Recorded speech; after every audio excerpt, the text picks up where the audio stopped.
आज हम most important questions की सीरीज में क्लास 12th के लिए कुछ मोस्ट इम्पोर्टेंट क्वेश्चंस लेके आए हैं। रासायनिक समीकरण इसी हेलोल्केन हेलोइरिन चैप्टर से हैं, तो आप पढ़ते रहिए ऐसे ही और टाइम देते रहिए। मेरा वादा है कि चीज़ें और ये सब्जेक्ट सब आपकी समझ में आएंगी अच्छी तरीके से। केमिस्ट्री में जो बहुत कुछ नहीं समझ में आता है, बेंजीन, अकार्बनिक रसायन, तो सब कुछ समझ में आएगा। बस टाइम दीजिए और पढ़ते रहिए। तो आइए बढ़ते हैं क्वेश्चंस पे। ये है हमारा पहला क्वेश्चन। देखिए लिखा हुआ है क्लोरोबेंजीन की हैलोजनीकरण, नाइट्रीकरण, सल्फोनीकरण की अभिक्रिया क्या है। ये अभिक्रियाएं क्या होती हैं बताना होती हैं रासायनिक समीकरण से। रासायनिक समीकरण सहित लिखिए। ये देखिए लिखा हुआ है रासायनिक समीकरण सहित लिखना है। यह क्वेश्चन ऐसे भी पूछ सकता है कि क्या होता है जब क्लोरोबेंजीन की क्रिया निम्नलिखित से होती है, नाइट्रिक अम्ल से, हैलोजन से या सल्फ्यूरिक अम्ल से।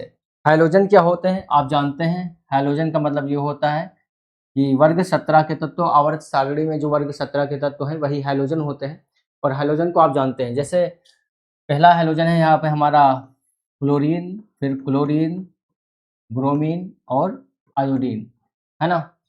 तो नाइट्रिक अम्ल से अगर क्लोरोबेंजीन क्रिया करे तो ये नाइट्रीकरण कहलाता है। क्या कहलाता है? नाइट्रीकरण। और हैलोजन से अगर क्लोरोबेंजीन क्रिया करे तो ये हैलोजनीकरण कहलाता है। ऐसे ही क्लोरोबेंजीन सल्फ्यूरिक अम्ल से क्रिया करे तो ये सल्फोनीकरण कहलाएगा। देखिए यहाँ पे पहला है क्लोरोबेंजीन का नाइट्रीकरण। क्लोरोबेंजीन का नाइट्रीकरण, इसको जानने से पहले थोड़ा हम डिस्क्रिप्शन करना चाहेंगे। सबसे पहले देखिए आप जानते हैं ये C6H6 ये बेंजीन है जिसमें कार्बन 6 है, हाइड्रोजन 6 है। इसकी संरचना भी कुछ इस तरीके से होती है, एक बांड छोड़ के अगला बांड डबल होता है। तो इस तरीके से सभी कार्बन से एक एक हाइड्रोजन जुड़े होते हैं। सभी कार्बन से एक एक हाइड्रोजन जुड़े होते हैं, ये देखिए। इसलिए इसमें कार्बन कितने हैं? 6 हैं। और हाइड्रोजन भी काउंट करिए कितने हैं? 6 हैं। इसको ऐसे भी लिखा जाता है, बल्कि ऐसे ही लिखा जाता है रासायनिक अभिक्रियाओं में। ये भी बेंजीन है और ये भी बेंजीन है। यहाँ सभी कोने पर ऐसे ऐसे ये क्या है? कार्बन है, ठीक है। और हाइड्रोजन इससे दूर है। और जब भी कोई हाइड्रोजन निकलता है तो उस हाइड्रोजन को ऐसे कट कर दिया जाता है। वो हाइड्रोजन कट होगा, कहने का मतलब उसकी जगह पे अगर कोई दूसरा परमाणु या कुछ जुड़ा हुआ है तो उसको ऐसे जोड़ देंगे।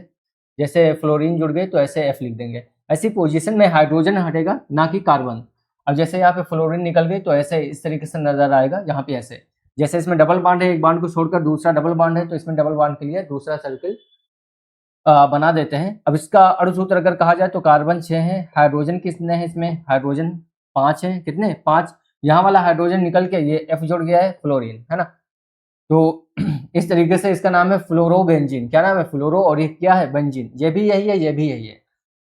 और इसके अलावा आप ये देखिए, ये फ्लोरोबेंजीन तो है, लेकिन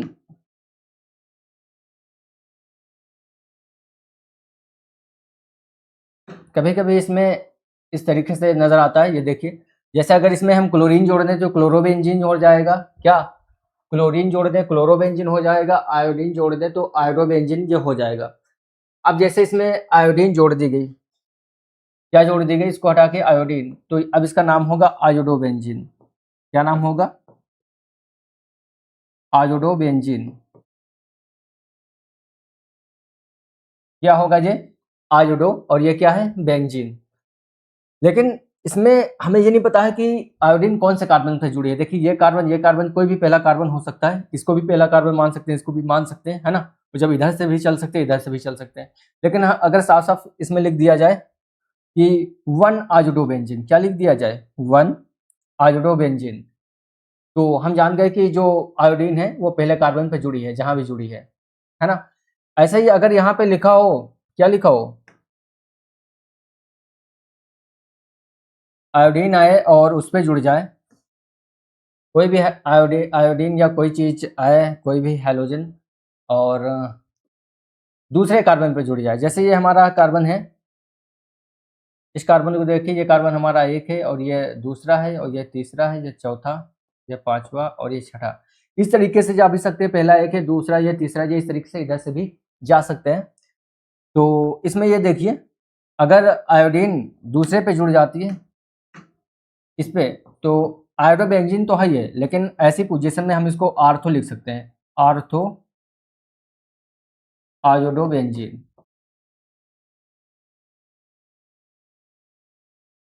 आर्थो का मतलब ये है, स्मॉल ओ से प्रदर्शित करेंगे इसे, और आर्थो का मतलब ये है कि आयोडीन दूसरे कार्बन से जुड़ी हुई है, तो इसे लिखेंगे आयोडोबेंजीन। अगर यही मतलब अगर देखा जाए तो मान लीजिए इसमें क्लोरीन जुड़ी है, क्या जुड़ी है, क्लोरीन, और क्लोरीन अब इससे जुड़ी हुई है, इससे, तो ऐसी पोजीशन में इसको लिखेंगे, क्या लिखेंगे, ऐसी पोजीशन में इसको लिखेंगे मेटा क्लोरोबेंजीन। क्या लिखेंगे, मेटा क्लोरोबेंजीन। मेटा का मतलब है कोई भी चीज अगर तीसरे कार्बन से जुड़ी है तो उसे मेटा क्लोरोबेंजीन कहेंगे। ऐसे ही अगर ये क्लोरीन यहां जुड़ी है चौथे कार्बन से, तो फिर अब इसे कहेंगे पैरा क्लोरोबेंजीन, और स्मॉल पी से दर्शाएंगे, लिखेंगे पैरा क्लोरोबेंजीन। अगर इसमें हम ये आर्थो मेटा पैरा ना दर्शाएं, केवल ऐसे लिख दें क्लोरोबेंजीन, तो क्लोरोबेंजीन है, लेकिन हमें ये नहीं पता है कि क्लोरीन परमाणु कौन से कार्बन से जुड़ा है। लेकिन अगर ऐसा लिख दें कि पैरा क्लोरोबेंजीन, तो साफ साफ जान जाएंगे कि पैरा का मतलब ये है यहाँ पे कि क्लोरीन जो जुड़ी हुई है चौथे कार्बन से जुड़ी हुई है। ऐसे जैसे इसमें दर्शा दें, ये देखिए इसमें ये, तो इसको लिख सकते हैं हम पैरा क्लोरोबेंजीन। क्या लिख सकते हैं, पैरा क्लोरोबेंजीन।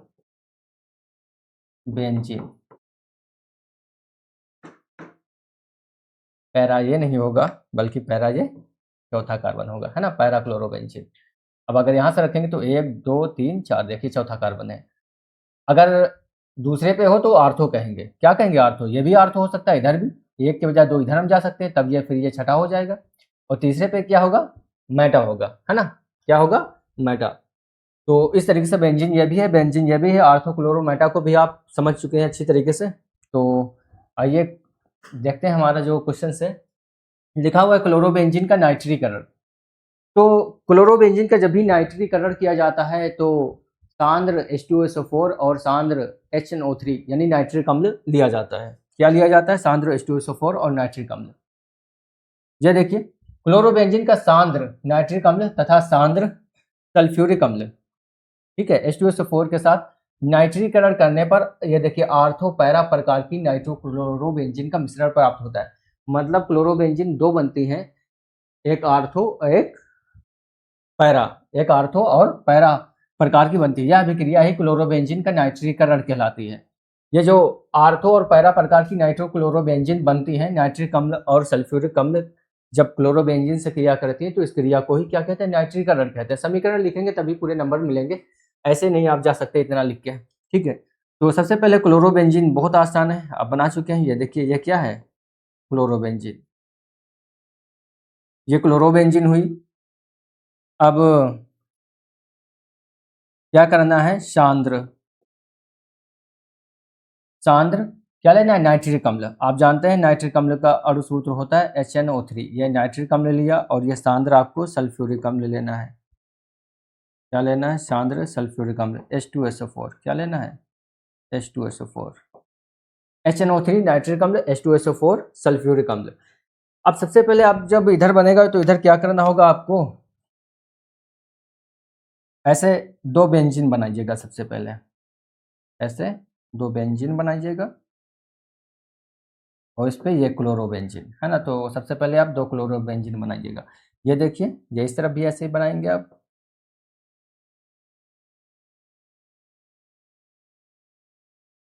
ये देखिए क्लोरोबेंजीन दो हमने बना ली।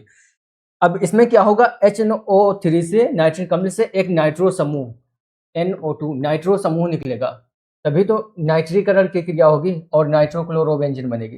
तो एक में ये नाइट्रो समूह जो है यहाँ पे इसमें आर्थो पे लग जाएगा NO2, और एक में ये नाइट्रो समूह इसमें पैरा पे यहाँ पे लग जाएगा। किस में लग जाएगा, पैरा पे, NO2 इसमें लग जाएगा, पैरा पे। अब इसका नाम देखिए क्या है, ये देखिए, अगर ये कार्बन 1 है और ये 2, ये 3, ये 4, ये 5 और ये 6, है ना। तो अब इसका नाम पूछे क्या है, तो देखिए क्लोरीन किस पे है 1, तो हम लिखेंगे 1 क्लोरो। क्या लिखेंगे 1 क्लोरो। नाइट्रो किस पे है, दूसरे कार्बन पे है। नाइट्रो किस पे है, दूसरे कार्बन पे है, तो इसको क्या लिखेंगे 2 नाइट्रो। क्या लिखेंगे 2 नाइट्रो। नाइट्रो दूसरे पे है तो हम इस पे इसको सीधे लिख देंगे 2 नाइट्रो। 1 chloro 1 chloro 2 nitro. बाकी इतना तो बेंजीन है ही है। ये देखिए 1 क्लोरो 2 नाइट्रो, और इतना क्या है ये बेंजीन, तो बेंजीन लिख देंगे। क्या लिख देंगे बेंजीन। तो ये है 1 क्लोरो 2 नाइट्रो बेंजीन। ऐसे ही आप इसे जानते हैं, ये भी क्या है, पहला कार्बन ये है, दूसरा ये, तीसरा ये, है ना। पहला ये, दूसरा ये, तीसरा, चौथा, पांचवा, छठा। तो इसे भी लिखेंगे 1 क्लोरो। क्या लिखेंगे 1 क्लोरो और 2 नाइट्रो बेंजीन, है ना। 2 नाइट्रो बेंजीन। अब इसका और भी नाम हो सकता है, ये आर्थो पैरा क्यों लिखा है, तो लिख सकते हैं आर्थोक्लोरो नाइट्रोबेंजीन। क्या लिख सकते हैं आर्थोक्लोरो नाइट्रोबेंजीन। लाइए इसको हम यहां पे लिख देते हैं आर्थो क्लोरो नाइट्रोबेंजीन। अब ये नाम तो आपकी समझ में आ रहा है, 1 क्लोरो, 1 से क्लोरो जुड़ा हुआ है तो 1 क्लोरो और 2 नाइट्रोबेंजीन। ये आर्थो क्लोरो नाइट्रोबेंजीन कह दिया, इसका मतलब यहाँ ये बता रहा है कि क्लोरीन जो है आर्थो पे जुड़ा हुआ है। तो ये देखिए, अगर हम सीधे इसको कार्बन 1 माने तो ये कार्बन 2 हो जाएगा। क्या हो जाएगा कार्बन 2। इतना सब छोड़िए, ठीक है। इतना देखिए, ये सबसे पहले हम क्लोरीन को लिखते हैं, ये क्या है क्लोरीन, और कार्बन 1 ये 1 है, तो ये लिखा आर्थो और ये क्लोरो। और अगर ये क्लोरीन को हम बंद कर देते हैं तो ये इतना क्या है नाइट्रोबेंजीन। क्या है नाइट्रोबेंजीन। यानी कार्बन 1 ऐसी पोजीशन में ये है और कार्बन 2 ऐसी पोजीशन में ये है, तो ये लिखा हुआ है आर्थो क्लोरो नाइट्रोबेंजीन। क्या है, सबसे पहले क्लोरो लिखा, आर्थो क्लोरो, है ना। पहला कार्बन ये और दूसरा ये, तो आर्थो क्लोरो हो गया। और ये क्या है इतना नाइट्रोबेंजीन, ये नाइट्रो और ये बेंजीन। आप ऐसे समझिए। इसी तरीके से हम इसको पैरा देखिए, अगर पहला कार्बन ये है, पहला कार्बन हम इसे भी मान सकते हैं। ये देखिए, अगर पहला कार्बन ये है 1 तो दूसरा ये, तीसरा ये, तो चौथा ये। देखिए क्लोरीन किस पे पहुंच गए, चौथे कार्बन पहुंच गए। तो हम लिख सकते हैं कि 4 क्लोरो। क्या लिख सकते हैं 4 क्लोरो। अब 4 क्लोरो लिख दिया, 4 पे क्या है क्लोरो, 4 क्लोरो साफ साफ नजर आ रहा है, 4 पे क्लोरो, 4 क्लोरो। अब ये से बंद कर दीजिए, ये क्या है नाइट्रो, ये क्या है बेंजीन, तो नाइट्रो बेंजीन। अब लिख देंगे नाइट्रो बेंजीन, नाइट्रो बेंजीन, ठीक है। तो बहुत ही आसान है इन सब चीजों को समझना। ऐसे तो आपको ये बहुत कुछ लग रहा होगा कि बहुत मुश्किल है इतना जानना समझना, ये सब समझाने के लिए हम बता रहे हैं, वरना 2 मिनट में आप लिख सकते हैं इसे कि क्लोरोबेंजीन का नाइट्रीकरण, तो क्लोरोबेंजीन का सांद्र नाइट्रिक अम्ल तथा सांद्र सल्फ्यूरिक अम्ल के साथ नाइट्रीकरण करने पर आर्थो पैरा प्रकार की नाइट्रोक्लोरोबेंजीन का मिश्रण प्राप्त होता है। यह अभिक्रिया ही क्लोरोबेंजीन का नाइट्रीकरण कहलाती है। कोई मुश्किल नहीं है। क्लोरोबेंजीन का नाइट्रीकरण किसे कहते हैं, तो जब भी क्लोरोबेंजीन को सांद्र नाइट्रिक अम्ल और सांद्र सल्फ्यूरिक अम्ल की उपस्थिति में हम क्या कराएंगे, क्रिया कराएंगे, तो आर्थो तथा पैरा प्रकार की हमें क्या नाइट्रोक्लोरोबेंजीन प्राप्त होंगी। और यह क्रिया ही क्या कहलाती है, नाइट्रीकरण कहलाती है। और रिएक्शन को समीकरण लिखना बहुत आसान है। ये देखिए, सीधे एक क्लोरोबेंजीन बनाया, एरो लगाया, HNO3 H2SO4 लिख दिया, ये लिखा, ये लिखा। अब सबसे पहले यही 2 जगह छाप दो आप, एक जगह और एक जगह, 2 जगह लिख दिया। अब आप देखो कि नाइट्रो समूह HNO3 से नाइट्रो समूह निकलेगा, एक पे जुड़ेगा कहाँ, दूसरे कार्बन पे नाइट्रो, एक चौथे कार्बन पे यहाँ जोड़ देंगे नाइट्रो। तो देखिए कितना आसान है। बाकी नाम अगर आप समझ गए तो नाम बहुत आसानी से आप लिख सकते हैं। 2 मिनट का काम है इसमें और इसमें, बस सबसे पहले आप ये और ये, फिर सेम यही चीज एक यहाँ लिखेंगे और एक यहाँ लिखेंगे। अब इसमें क्या करेंगे, नाइट्रो यहाँ लगा देंगे आर्थो पे, इसमें नाइट्रो पैरा पे लगा देंगे। कितना आसान है लिखना, 2 मिनट में रिएक्शन आप लिख सकते हैं। मतलब चीजें ऐसी हो कि आपको याद हो जाए तुरंत, और ना सिर्फ याद हो बल्कि उसे आप तुरंत लिख सके। हमें लगता है कि आप इस चीज को अब तुरंत लिख देंगे। अब क्लोरोबेंजीन का नाइट्रीकरण कितना आसान है, क्लोरोबेंजीन को क्लोरोबेंजीन को आप इसको याद करेंगे तो देखिए वो याद हो जाएगा। क्लोरोबेंजीन को सांद्र नाइट्रिक अम्ल या सांद्र सल्फ्यूरिक अम्ल की उपस्थिति में क्रिया कराते हैं तो आर्थो तथा पैरा प्रकार की नाइट्रोक्लोरोबेंजीन का मिश्रण प्राप्त होता है। यह अभिक्रिया नाइट्रीकरण कहलाती है। कितना आसान है, ये इस पे डिपेंड है, ये इस पे डिपेंड है ना। तो आइए आगे बढ़ते हैं। अब क्लोरोबेंजीन का सल्फोनीकरण, जब भी सल्फोनीकरण की बात आएगी तो H2SO4 से क्रिया कराई जाएगी क्लोरोबेंजीन की सल्फ्यूरिक अम्ल से, है ना। तो क्लोरोबेंजीन का सल्फोनीकरण की अगर बात करेंगे तो सबसे पहले ये क्लोरोबेंजीन को ऐसे करेंगे, है ना। ये क्लोरोबेंजीन बनाएंगे, ये देखिए क्लोरोबेंजीन है। अब इसकी क्रिया H2SO4 से कराएंगे। किससे कराएंगे? सांद्र H2SO4, है ना, सांद्र H2SO4 लेंगे। अब इसको भी आप बहुत आराम से एक यहाँ बनाइए और एक यहाँ बनाइए, है ना, भूल जाइए और सब कुछ। एक यहाँ, इस तरीके से ऐसे करिए। ये देखिए एक यहाँ बनाया हमने और दूसरी यहाँ बनाइए, है ना।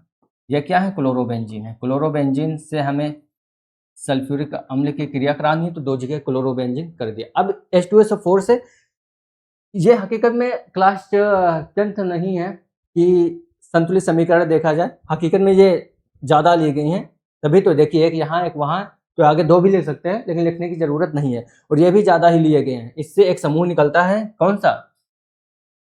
SO3H, इसे सल्फोनिक समूह कहते हैं। SO3H निकलेगा, देखिए SO3H, ये कई सारे लिए गए हैं। H2O जल भी बनेगा इसी में से, वो बाहर निकल जाएगा।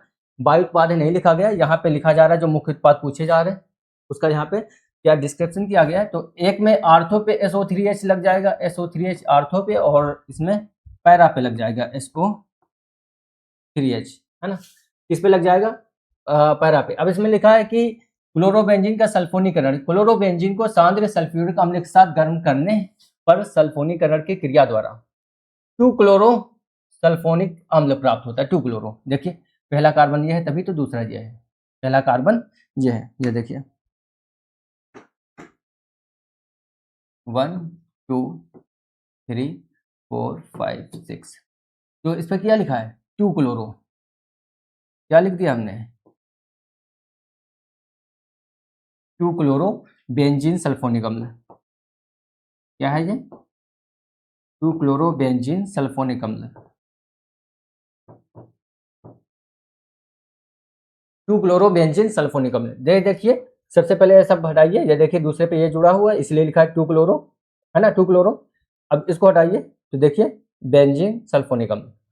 ऐसे ही तथा 4 क्लोरो, तो इसका मतलब ये है कार्बन 1, है ना, 2 3 और ये 4 5 6, तो देखिए 4 क्लोरो, 4 क्लोरो था तो ऐसे लिख दिया गया 4 क्लोरो, 4 क्लोरो और 4 क्लोरो, फिर बेंजीन, फिर सल्फोनिक अम्ल, क्रम से चले आइए आप, है ना। 4 क्लोरो, अब ये क्या है? बेंजीन।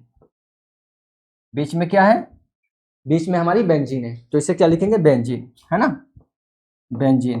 तो ये सल्फोनिक समूह है तो सल्फोनिक अम्ल कहेंगे। क्या कहेंगे? सल्फोनिक अम्ल, सल्फोनिक अम्ल, है ना। 4 क्लोरो बेंजीन सल्फोनिक अम्ल, 4 क्लोरो बेंजीन और ये सल्फोनिक अम्ल। बात समझ में आ रही है? तो ये सल्फोनिक अम्ल प्राप्त होता है, इसे ही क्लोरोबेंजीन का सल्फोनीकरण कहते हैं। क्या कहते हैं? क्लोरोबेंजीन का सल्फोनीकरण कहेंगे। अब इसका दूसरा नाम भी आप समझ सकते हो, इसे दूसरे पे है तो इसे कहेंगे आर्थोक्लोरो सल्फोनिक अम्ल। क्या कहेंगे?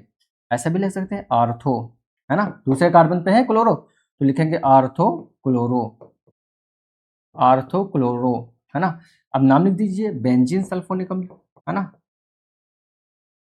बेंजीन सल्फोनिक अम्ल।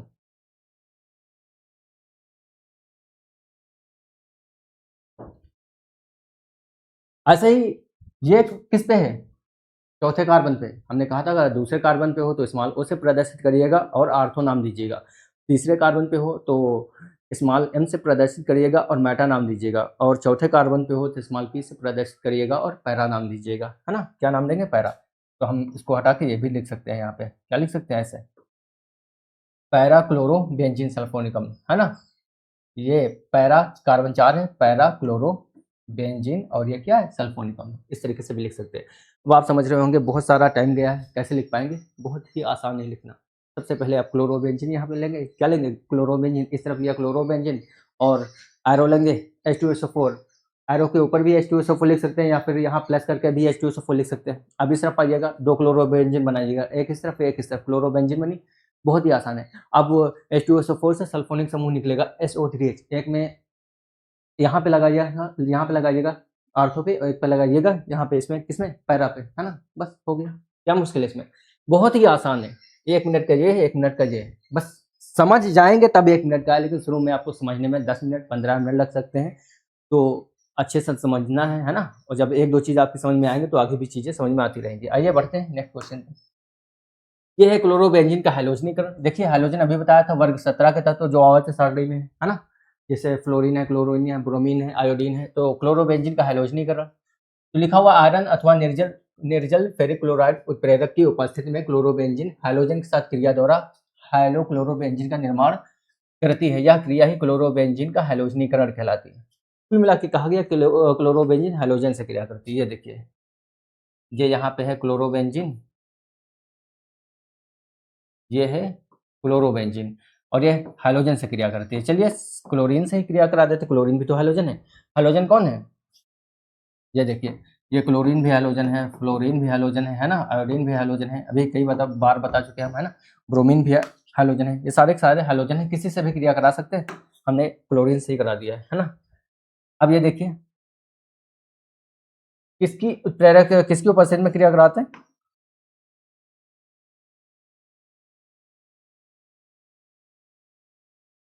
निर्जल फेरिक क्लोराइड, मतलब फेरिक क्लोराइड लेते हैं FeCl3 निर्जल लेते हैं, या सीधे Fe ले लें, Fe ले लें, या FeCl3 फेरिक क्लोराइड ले लें निर्जल, है ना। केवल हम आयरन भी ले सकते हैं, अगर इतना लिख दिए तो ये भी ठीक है ना। और फिर क्या हैलोजनीकरण कहलाती है, हैलोक्लोरोबेंजीन बनती है, मतलब जो भी हैलोजन लेते हैं वो इसमें जुड़ जाती है। तो इसको भी सब उसी तरीके से 2 लिखिए सबसे पहले यहाँ पे, बहुत आसान है, जल्दी जल्दी आप यहाँ पे 2 लिखिए ऐसे, है ना। एक क्लोरोबेंजीन बनाई, है ना, प्लस दूसरी क्लोरोबेंजीन ये लीजिए हमने बना दिया। ये देखिए, ये यहाँ पे है इसे जुड़ा हुआ, ठीक है, तो इसे कर देते हैं।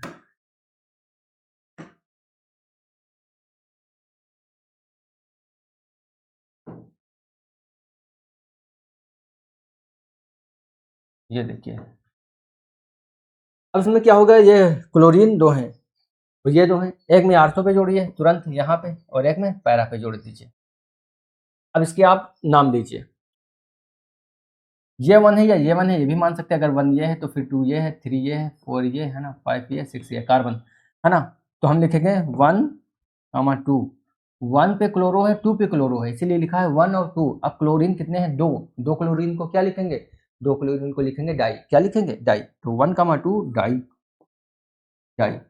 अब डाई है कौन, क्लोरो है 2, तो कौन है, क्लोरो है, डाई क्लोरो, तो इसीलिए लिखेंगे 1, 2 डाई क्लोरो, क्या लिखेंगे, 1, 2 डाई क्लोरो, 1, 2 डाई क्लोरो।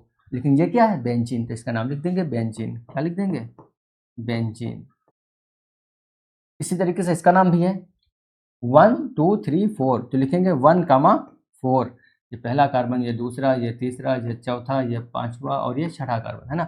1, 4, और फिर डाई क्लोरो। 1, 4 क्यों लिखा, क्योंकि एक पहले कार्बन पे क्लोरीन जुड़ी हुई है, और दूसरी ये क्लोरीन चौथे कार्बन से जुड़ी हुई है, तो 1, 4 डाई क्लोरो। क्लोरीन को कहते क्या है, क्लोरो। IUPAC नाम में क्लोरीन को क्या कहते हैं, क्लोरो।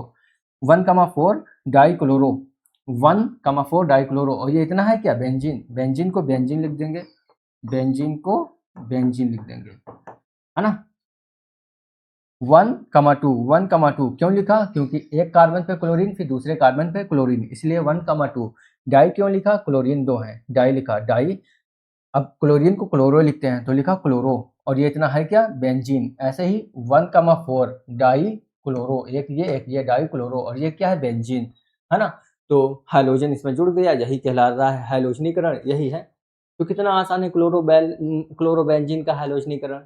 तो आयरन अथवा निर्जल FeCl3 उत्प्रेरक की उपस्थिति में जब किसी क्लोरोबेंजीन को इसके साथ किसी हैलोजन के साथ क्रिया कराते हैं, हैलोजन यानी वर्ग 17 के साथ क्रिया कराते हैं, तो क्या प्राप्त होता है, वही हैलोक्लोरोबेंजीन, मतलब हैलोजन इसमें जुड़ जाता है। तो लिखना इसको कितना आसान है, सबसे पहले क्या इसको लेंगे, ये क्लोरोबेंजीन है तो एक इस तरफ ये लिखेंगे, है ना। अब ये जो हाइड्रोजन लेंगे एक आर्थो पे जुड़ेगा एक पैरा पे जुड़ेगा, बस हो गया, है ना। नाम रखना बहुत आसान है, नाम रखना लगातार समझा रहे हैं तो बहुत आसानी से आप इसे उम्मीद है लिख सकते हैं। तो अगर आपको हमारी ये क्लास अच्छी लगी है तो इस क्लास को लाइक करें और आपके अपने प्लेटफॉर्म ज्ञान सागर यूपी बोर्ड को सब्सक्राइब करें। मिलते हैं नेक्स्ट क्लास में।